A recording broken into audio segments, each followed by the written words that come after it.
damos inicio a esta sesión del grupo de trabajo. Previamente, por favor, llamo la presencia, quienes están, congresista Heidi Juárez.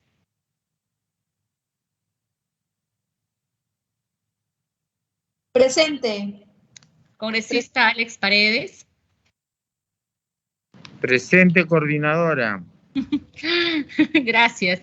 Entonces, pasamos a la sección de informes. Quiero informarles que el 16 de febrero la Comisión de Justicia y Derechos Humanos ha aprobado la solicitud de ampliación de este grupo de trabajo por el plazo de 90 días. Y además, en la sesión del 2 de marzo del 2022, se ha aprobado la incorporación de la congresista Heidi Lisbeth Juárez Calle, a quien le doy la bienvenida a este grupo de trabajo y le agradezco por sumarse a este espacio. También informo que se hizo la invitación al presidente de la Asociación Interétnica de Desarrollo de la Selva Peruana, AIDESEP, quien ha comunicado que no podrá participar en esta sesión en vista que está haciendo un viaje a la zona de la Selva Virgen. En ese sentido, invito a los congresistas si hay algún pedido para poder ingresar a nuestra orden del día.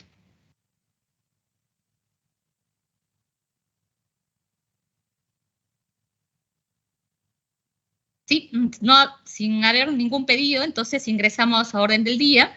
Hoy tenemos la presencia de el señor Cusi Alegría Almeida, coordinador del Programa de Derechos y Justicia Ambiental de la Asociación de Derecho Ambiente y Recursos Naturales, DAR.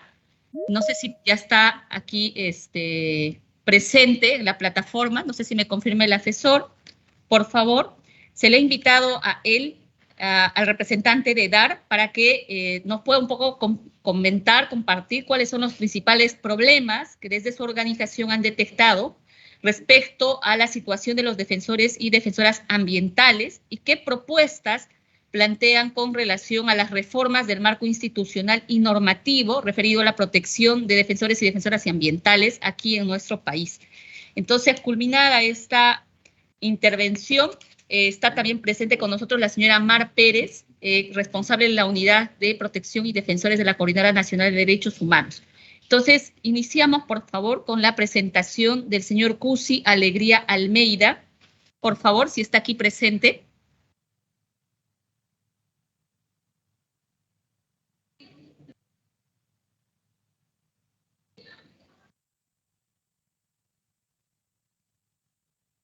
Hola.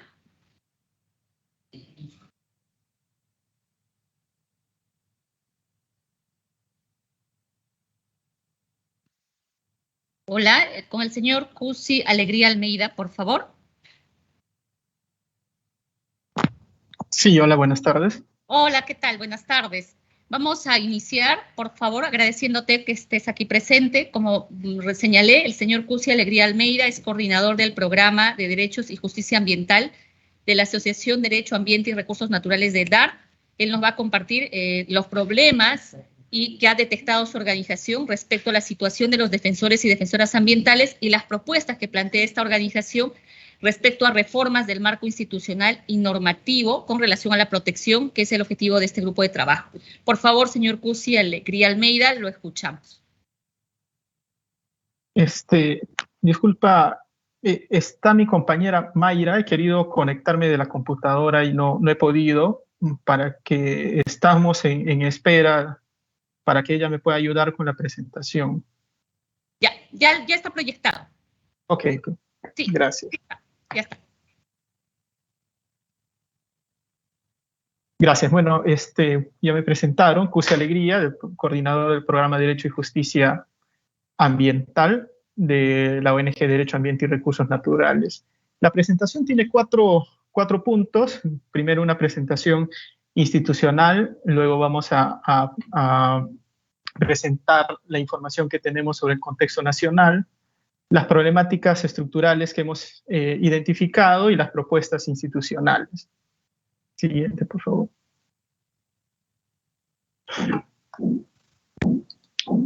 Bueno, DAR es una organización civil sin fines de lucro que desde el año 2004 que se ha fundado, venimos trabajando acciones para poder contribuir al desarrollo del país, al aprovechamiento sostenible y siempre con un enfoque territorial y de protección de los pueblos indígenas. DAR tiene 5 programas. Uno de ellos es el programa Derecho y Justicia Ambiental. Desde el programa, siguiente por favor.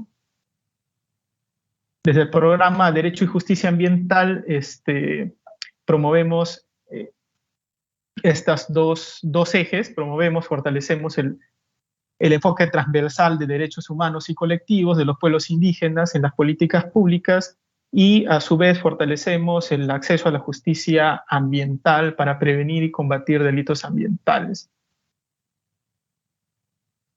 Siguiente, por favor. Bueno, el contexto nacional que hemos podido identificar según un informe durante el 2000, el informe de Frontline Defenders, durante el 2020 fueron asesinadas 331 personas defensoras de derechos humanos, de las cuales el 69% corresponden a defensores ambientales. En el mapa podemos ver información que hemos trabajado, o un mapa con información oficial del Ministerio de Justicia. Sin embargo, es hasta abril del 2021, donde podemos ver cuáles son las zonas rojas donde se han generado mayores casos de ataques o amenazas a defensores, pudiendo descartar la región Ucayali, Huánuco, Junín, Madre de Dios y Loreto, por la cantidad de ataques y asesinatos ocurridos en estas regiones. Desde DAR y en el programa trabajamos específicamente en la región Loreto, Ucayali y en Junín, a través de las organizaciones indígenas. La siguiente, ya.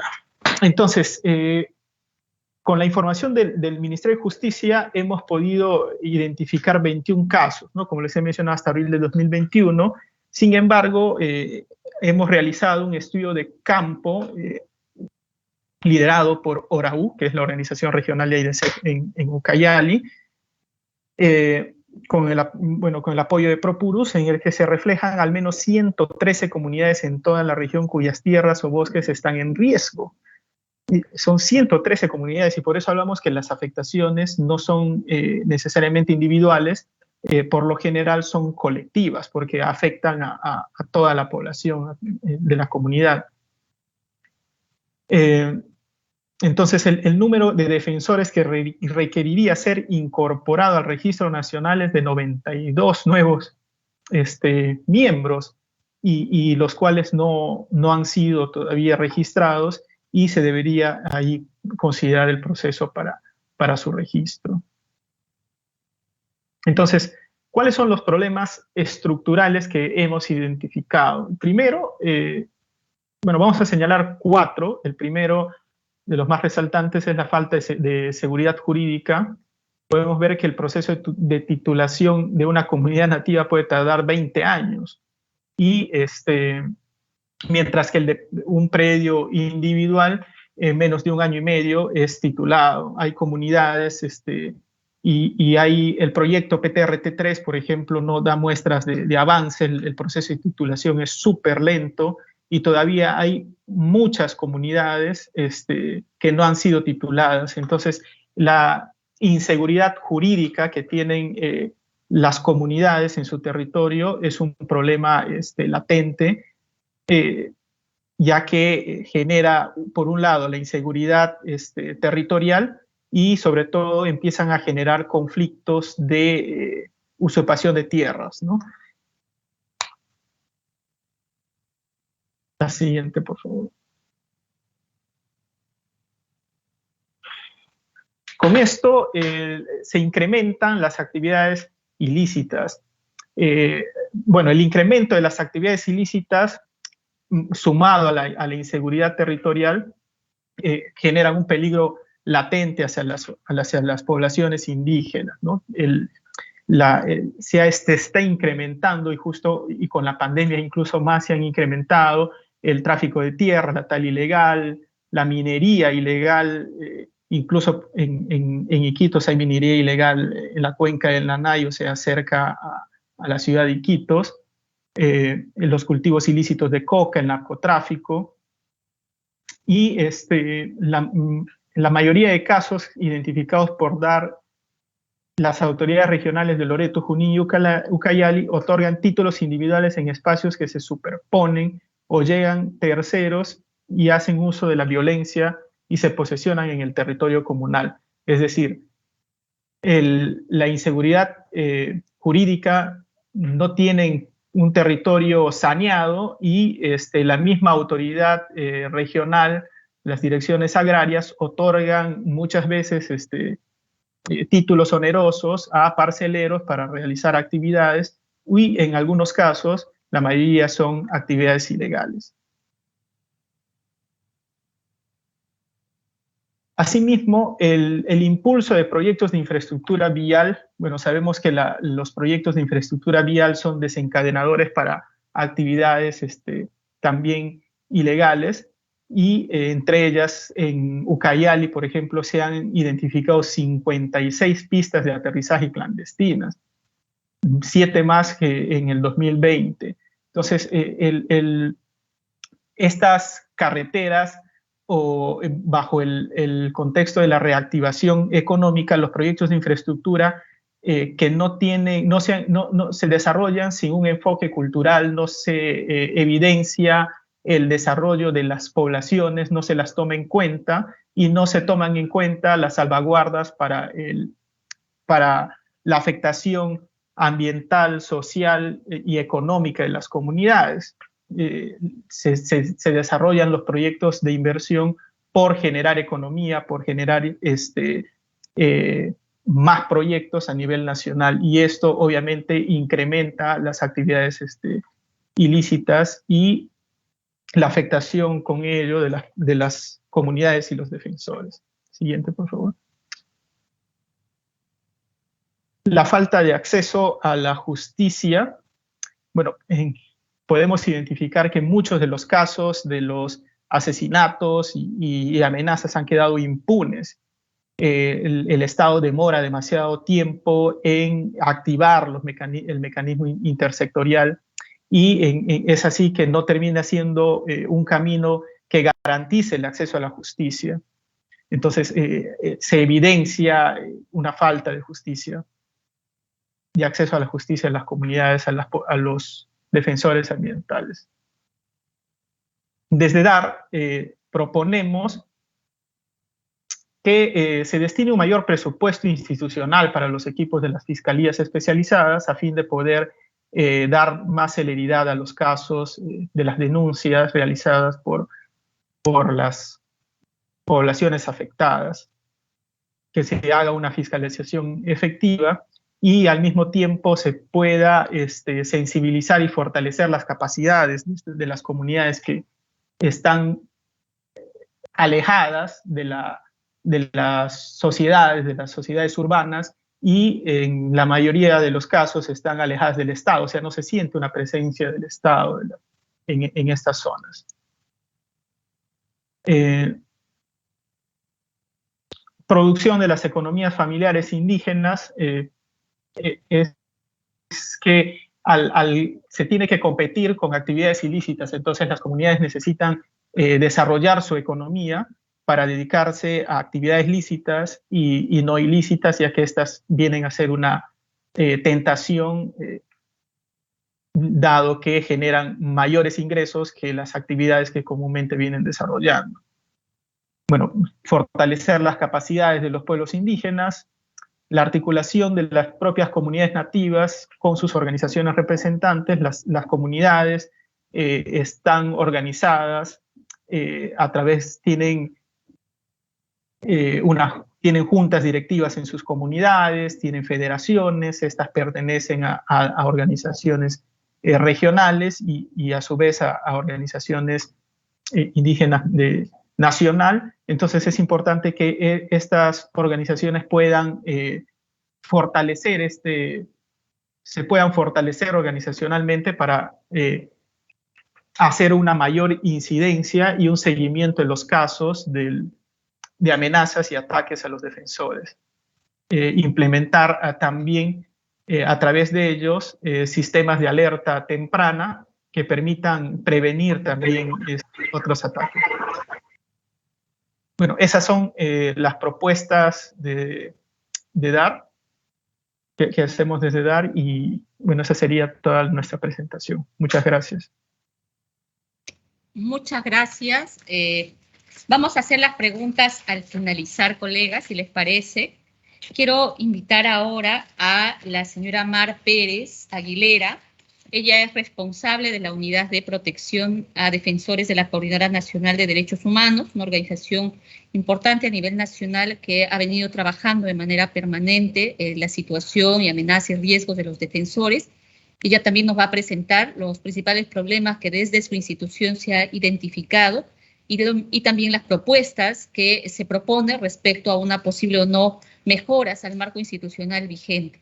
Le agradezco mucho a la señora Mar Pérez por estar aquí. Por favor, adelante. Gracias. Muchas gracias por la invitación. Yo realmente no quisiera detenerme mucho en el diagnóstico. Ya los colegas de DAR han mencionado algunas cifras de atentados contra la vida, sobre todo en la Amazonía.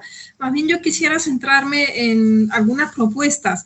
En primer lugar, si bien los atentados contra la vida son la situación más irreversible, la dinámica más frecuente de ataque contra personas defensoras en el Perú es la criminalización, es decir, el uso arbitrario del sistema penal para hostigar a las personas defensoras, y si bien en la mayor parte de casos los procesos terminan archivándose por falta de pruebas, el impacto sobre los defensores, sus familias y sus organizaciones es extremadamente grande, ¿no? En ese sentido, sería importante y sería una ayuda sustancial por parte del Congreso que se pueda modificar el andamiaje normativo, especialmente el Código Penal, que hace posible la criminalización. Y estamos pensando en dos tipos de conductas,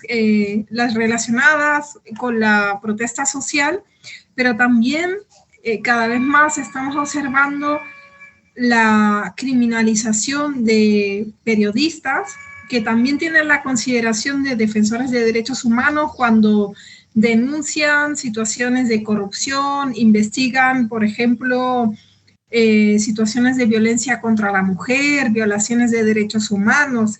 Hay diversos casos que han sido, incluso han tenido mucha repercusión en los últimos meses de este tipo, y es una demanda de hace muchos años del gremio periodístico que se eliminen del Código Penal los delitos de prensa, ¿no? Como los delitos de difamación. Además, esto es algo que es acorde con los estándares de la Comisión Interamericana de Derechos Humanos, para la cual este tipo de conductas deberían ser analizadas en la vía civil y no a través de la vía penal, que tiene carácter subsidiario. Pensamos también que sería importante fortalecer las normas que amparan la jurisdicción indígena, porque es también muy común la criminalización de líderes comunales por el ejercicio de facultades jurisdiccionales que están en realidad recogidas en la Constitución, y que en muchos casos se convierten en una herramienta importante para, por ejemplo, enfrentarse a actividades ilícitas, al tráfico de tierras, inclusive, por ejemplo, a situaciones gravísimas como el feminicidio, ¿no? En Cajamarca, en estos momentos, hay un grupo de ronderos y ronderas que están enfrentándose a condenas de más de 20 años por haber detenido a un señor que asesinó a su cuñada y a sus dos nietos muy pequeñitos. Los ronderos detuvieron a esta persona, al homicida, lo pusieron a disposición del sistema de justicia, y por esta situación ellos están siendo procesados por secuestro, ¿no? Yo creo que ya va siendo hora de que de una vez se modifiquen las normas que regulan la jurisdicción indígena para cerrar las posibilidades a la criminalización de las autoridades comunales, siempre y cuando, por supuesto, se respeten en su actuación los derechos fundamentales, ¿no? Un límite que en ningún caso debería rebasarse. Otra situación de fondo que tiene mucha vinculación con la violencia contra las personas defensoras son las prácticas antisindicales. Los despidos arbitrarios de dirigentes sindicales o en una situación de contratos laborales temporales, el que no se les vuelva a contratar, eso también debe ser entendido como una situación de violencia contra las personas defensoras, ¿no? Entonces sería importante que desde este grupo se le dé una mirada a cómo sería posible dotar de una mayor protección a los líderes sindicales y enfrentar la violencia antisindical, lo cual es especialmente complejo en una situación de gran precariedad del mercado laboral como la que existe en el Perú. Me parece también que sería fundamental desarrollar normativas que puedan fortalecer el acceso a reparaciones, tanto de los defensores que sufren diferentes formas de violencia como de sus familiares. Consideramos que es una muy buena noticia la reciente aprobación de la ley de orfandad y que se haya incluido en esta normativa a los hijos e hijas de las personas defensoras, y también es una práctica, un antecedente muy valioso, la aprobación a través de las normas que se han dictado recientemente de los reparaciones económicas, ¿no? Para los deudos de los fallecidos en las protestas contra Merino, los fallecidos en las protestas del paro agrario y los heridos graves. Pero habría que buscar una fórmula para que otras personas, que para nosotros también son personas defensoras, que han muerto ejerciendo su derecho a la protesta pacífica, puedan también acceder a una reparación. Y en ese sentido yo quisiera mencionar muy específicamente el régimen legal de los convenios entre la policía y las empresas. De acuerdo al régimen legal que regula estos convenios, las empresas tienen la obligación de suscribir seguros, pólizas de seguros para cubrir los daños que puedan sufrir los policías cuando prestan estos servicios. Yo considero que estos seguros deberían ampliarse para dotar también de cobertura a los civiles que puedan resultar fallecidos o lesionados.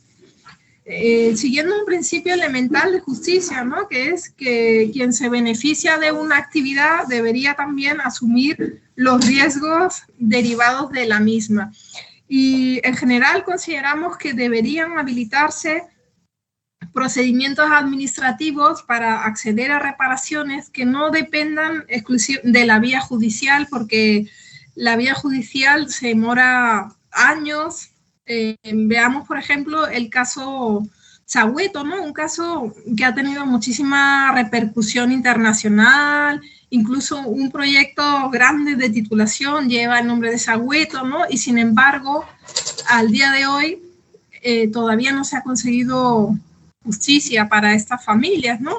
Entonces, por ello es imprescindible desarrollar herramientas normativas que permitan a los defensores acceder a una reparación, y inclusive también en los casos de criminalización, porque la criminalización es también una agresión contra las personas defensoras que debería ser reparada, ¿no? Y sin embargo, lo que encontramos en los hechos es que los defensores pasan años para buscar que estos procesos incoados arbitrariamente sean cerrados, luego los procesos se cierran y no pasa nada. O sea, las personas que los enjuiciaron indebidamente no tienen ningún tipo de consecuencia. Esto es algo que debería cambiar. En la misma línea, una demanda importante que tiene la sociedad civil, ahora que se acaba de aprobar el Plan Nacional de Acción sobre Empresas y Derechos Humanos, es que se aprueben estándares vinculantes de debida diligencia empresarial. Sin esos estándares vinculantes, pues el Plan Nacional de Acción corre el riesgo de convertirse en un saludo a la bandera, en un artefacto cosmético, ¿no? Algo que ha pasado ya en otros países del mundo y que no quisiéramos que suceda también en el Perú. Respecto al tema del saneamiento territorial que ha mencionado Cusi, mi colega de DAR, lo que están haciendo muchas comunidades es iniciar procesos judiciales, procesos de amparo, procesos de nulidad en la vía civil para recuperar las tierras que les han sido entregadas a otras personas, muchas veces sin cumplir los requisitos que establecen las leyes, ¿no? Pero ese camino de la vía judicial es demasiado tortuoso y es insuficiente para poder atender un problema de tan grande magnitud. Lo que se debería hacer es aprobar una norma que permita dar una solución general a este problema, que es el posicionamiento de colonos y diferentes actividades sobre las tierras ancestrales de los pueblos indígenas, que se le dé una solución global al terreno, a este problema, ¿no? Y, inclusive considerando compensaciones para colonos de buena fe, ¿no? Es algo que establece ya el reglamento de la ley de comunidades, que cuando se titula una comunidad y en ese sitio hay colonos o personas que viven de manera precaria, de buena fe, se les puede dar una compensación. O sea, no estamos planteando que a las familias que están allí de buena fe se les deje en la calle porque se crearía un problema social. Pero lo que se requiere de una vez por todas es tomar el toro por las astas. O sea, no se puede seguir esperando a que asesinen a los líderes, a que la vía judicial resuelva este problema, porque se demoran años, y cuando finalmente se logran obtener resoluciones favorables, cuando se consigue, pues ya la selva está totalmente desboscada, se han colocado sobre esos territorios el narcotráfico, la minería ilegal. Se requiere una norma que pueda dar una salida global a este problema. Y bueno, me voy a quedar allí. Muchas gracias. Muchísimas gracias a la señora Mar y al señor Cusi de DAR y de la Coordinadora Nacional de Derechos Humanos, respectivamente. Invito a los colegas, si es que hubieran algunas preguntas que quisieran formular, no sé si la congresista Heidi Juárez, el congresista Alex Paredes quisieran formular algunas preguntas o hacer algún comentario respecto a estas presentaciones.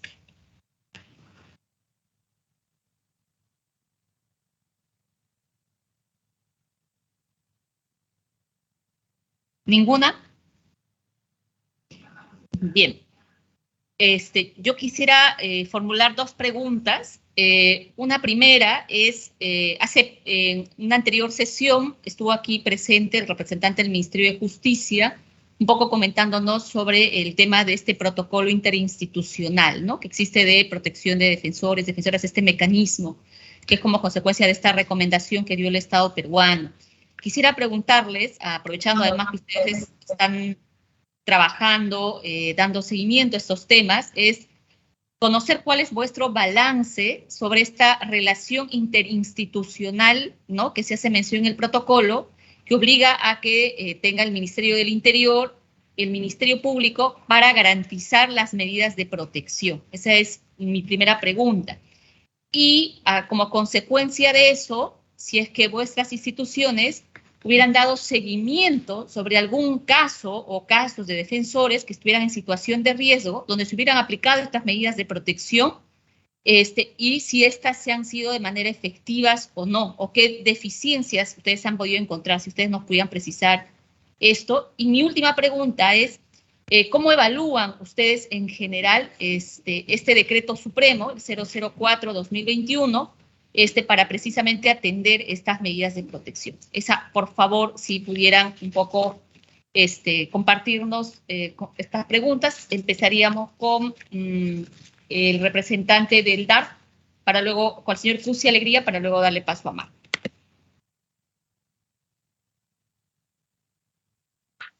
Gracias, Luque. Bueno, el balance, creo que algo se ha mencionado ya, el mecanismo no está siendo eficiente, ¿no? Las capacidades del Estado para atender la cantidad de demandas, y no solo por el número, sino también por el presupuesto que significa desplazarse hasta esas zonas, ¿no? Y la cantidad de instituciones que intervienen. La policía no tiene presupuesto para llegar a las zonas, las comunidades no tienen capacidad financiera para acceder a una defensa legal que los atienda, ¿no? Entonces hay muchas deficiencias y nuestra percepción también es que el mecanismo intersectorial es muy centralizado, ¿no? Falta fortalecer, descentralizar y articular más con el aparato estatal, regional y local para ser más eficiente y obviamente derivar más recursos. Sobre casos específicos, estamos haciendo seguimiento a algunos casos, algunos de ellos están siendo judicializados y bueno, es difícil poder dar información, pero ahora, por ejemplo, estamos siguiendo un caso en una comunidad, San Antonio de Tibilo, en Nauta, que está siendo afectada por invasores de tierras, y estos se han amenazado, ¿no? Entonces las comunidades no logran acceder a la justicia, la policía, ya están bastante tiempo y la policía no les recibe todas las denuncias, como que les rechazan las denuncias. Ya hemos articulado con el Ministerio de Justicia para activar el mecanismo, ¿no? Pero como les he mencionado, con todas estas limitaciones, el proceso es muy, muy lento. Creo haber respondido todas las preguntas. Gracias. Mar, por favor. Y, perdón, Mar, a la congresista de Juárez, antes, por favor. Gracias, presidenta. Bueno, quería comentarle al grupo de trabajo que he presentado el proyecto de ley 1106, el 6 de enero del 2022, que propone modificar el Código Penal para incluir como agravante a quien comete delitos de homicidio o de lesiones graves y a los defensores ambientales. El proyecto está en estudio en la Comisión de Justicia y bueno, yo pido a cada uno de los integrantes del grupo de trabajo que me ayuden a impulsar este proyecto de ley para poder de una u otra manera ayudar a nuestros amigos que conservan y ayudan a conservar el medio ambiente, ¿no? También a los defensores que están siempre ahí. Me apena muchísimo porque siempre están ahí, pero muy poco los reconocemos, ¿no? Y creo que es hora de reivindicarlos y ayudarlos, y este proyecto de ley va a ayudar bastante. Gracias. Gracias, congresista Juárez. Vamos a darle seguimiento. El congresista Alex Paredes, por favor, para darle paso a la señora Mar. Audio. Congresista Paredes, su audio. Ya, ahora sí. Sí. Sí, buenas tardes, y con el saludo correspondiente, Ruth, a la congresista Juárez y a los invitados. Mi pregunta va en la siguiente línea. ¿Han hecho ellos algún nivel de contacto con el Ministerio de Justicia y Derechos Humanos? Porque hay un Plan Nacional de Derechos Humanos. Si ellos han coordinado algunas acciones, algunas tareas para poder concretizar lo que ellos tendrían o tienen como planificación. Muchas gracias. Gracias, congresista Paredes. Por favor, Mar, la doctora Mar Pérez.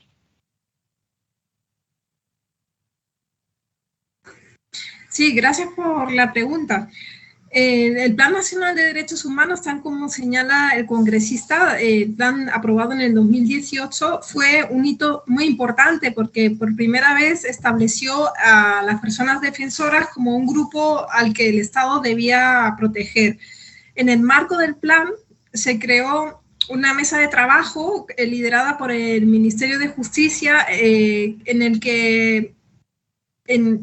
la que ha existido una participación permanente de la sociedad civil, y esta participación nos ha permitido aportar en la construcción del protocolo de protección a defensores, que fue como el antecesor del mecanismo que tenemos ahora mismo vigente. Y también en este espacio se realizaron aportes al registro de ataques a personas defensoras que coordina el Ministerio de Justicia. Respecto a la implementación del mecanismo, nosotros como Coordinadora Nacional de Derechos Humanos tenemos 4 casos actualmente con medidas de protección. Uno de ellos en la Amazonía, 2 en la Sierra Norte, y 2 en Lima. Uno es el caso de la periodista Paola Ugaz, que seguramente ustedes conocerán, y otro es el caso de unos líderes de la comunidad Shipibo-Conibo de Cantagallo. Respecto al funcionamiento del mecanismo, nosotros consideramos que la aprobación de este instrumento es un hito muy positivo. Por primera vez en el país existe una norma de este tipo. Sin embargo, a un año de la aprobación del mecanismo, lamentablemente, los impactos reales en la reducción del riesgo de las personas a las que se acompaña son muy limitados, son insuficientes hasta el momento. Hemos visto que el mecanismo sí funciona para actividades concretas, puntuales, importantes, como son la reubicación de emergencia de personas en riesgo, lo que ellos le llaman la extracción, que suena un poco mal, ¿no? Es como que te extraen un diente, pero bueno, así le llaman. La extracción que se produce en momentos de crisis cuando se necesita enviar a un grupo de policías para sacar a una persona a la que van a matar de manera inminente. Para eso está funcionando, aunque con problemas, ¿no? Porque, por ejemplo, han tenido que pedir para ese tipo de intervenciones el bote de la Federación Indígena, una serie de logística que el Estado debería tener garantizado si es que se toman en serio este problema, ¿no? Pero más allá de eso, la verdad, no nos preocupa mucho que las medidas de protección no se están cumpliendo. Medidas de protección que en muchos casos ni siquiera demandan unos recursos enormes por parte del Estado. Por ejemplo, en algunos casos donde se dispone que las personas defensoras reciban asesoría legal a través de la defensa pública, ¿no? Son recursos que ya existen. Bueno, pues ni siquiera eso se está cumpliendo de manera suficiente. Y una limitación que nos parece también importante es que,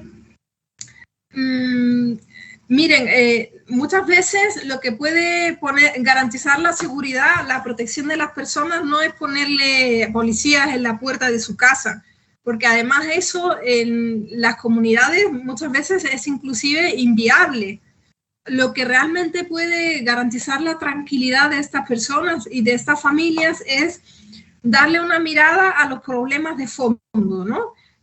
Por ejemplo, CENEPA, los dirigentes de Aguajul lo que han pedido es que se priorice la interdicción minera, a la minería ilegal.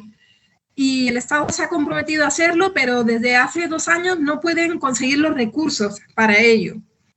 En otros casos, lo que se pide es que se garanticen las condiciones de seguridad para la titulación de una comunidad. No se hace, ¿no? Entonces, bueno, en resumen, entre los principales problemas que hemos encontrado son el tiempo excesivo en la respuesta. Se supone que estamos ante situaciones urgentes, pero en algunos casos la respuesta del Estado se demora hasta un año o nunca llega. La falta de cumplimiento de los compromisos asumidos por el Estado en cuanto a medidas de protección, el que no se atienden a los problemas estructurales o problemas de fondo, y el que el acompañamiento está sobre todo enfocado a situaciones de peligro inminente para la vida, pero no se atienden de manera adecuada otras formas de violencia contra las personas defensoras que también son importantes. Pienso, por ejemplo, ahora que se viene el día el 8 de marzo, ¿verdad? En el caso de las mujeres defensoras, la principal forma de agresión que ellas sufren es el acoso, la hostilización a través de las redes sociales. Entonces, un mecanismo intersectorial que tiene enfoque de género debería darle atención a estas formas de violencia. Sin embargo, el mecanismo hasta la fecha no dice nada sobre esa forma de violencia, ¿no? Bueno, esos son algunos de los retos que tenemos. Pensamos que nuestra apuesta institucional es por acompañar al mecanismo para su fortalecimiento y continuar construyendo a partir de los cimientos que se han venido sentando en los últimos años. Muchas gracias, Mar, muchas gracias, Cusi. No sé si hay alguna otra pregunta o comentario, la congresista Juárez o la congresista Alex Paredes, que me parece, digamos, importante los puntos que nos han planteado. No sé si la congresista Juárez quiere opinar algo para ir cerrando.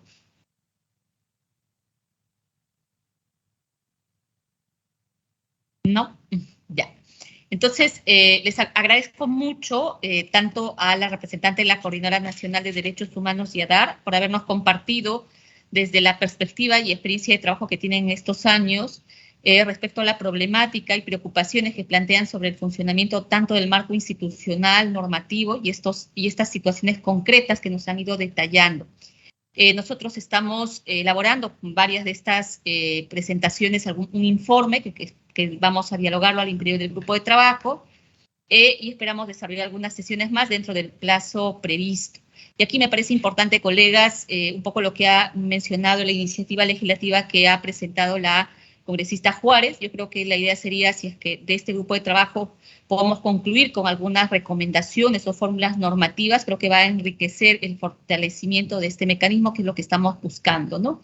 Efectivamente, en esta ley de orfandad se incluyó precisamente esta necesidad de las medidas de reparación, que lo presentamos, porque precisamente en una reunión surgió esta exigencia de reparación. Entonces, creo que más allá de las cifras, queda claro que necesitamos fortalecer la seguridad, porque estamos evidenciando que aún existen varias situaciones que necesita que se fortalezcan. En ese sentido, nos pondremos internamente de acuerdo, como lo hemos hecho ahora para nuestra siguiente sesión. Les voy a pedir, por favor, que podamos aprobar el acta del 12 de noviembre para que les hemos remitido a través del asesor. Entonces vamos a proceder al acta de la aprobación de esa primera sesión que fue remitida a la Comisión de Justicia y también a ustedes, y luego cerraríamos con eso la sesión y nos pondríamos de acuerdo para nuestra siguiente sesión, en la cual deberíamos invitar a líderes, como lo habíamos previsto en el plan de trabajo, a algunos líderes indígenas, y si hay algún líder, digamos, en particular que también que ustedes quisieran, lo coordinamos internamente, porque habían varios pedidos de dirigentes de la zona de Piura, de la zona de la selva, de la zona del sur, que también nos han hecho presente, incluso nos han pedido la posibilidad de ir a una de las regiones. Entonces, en todo caso, nos pondremos de acuerdo internamente para ver también vuestros tiempos y los horarios adecuados, y ahí aprovechar para tener una reunión amplia. Entonces, por favor, aprobamos el acta de la primera sesión. Congresista Alex Paredes. A favor. Congresista Heidi Juárez.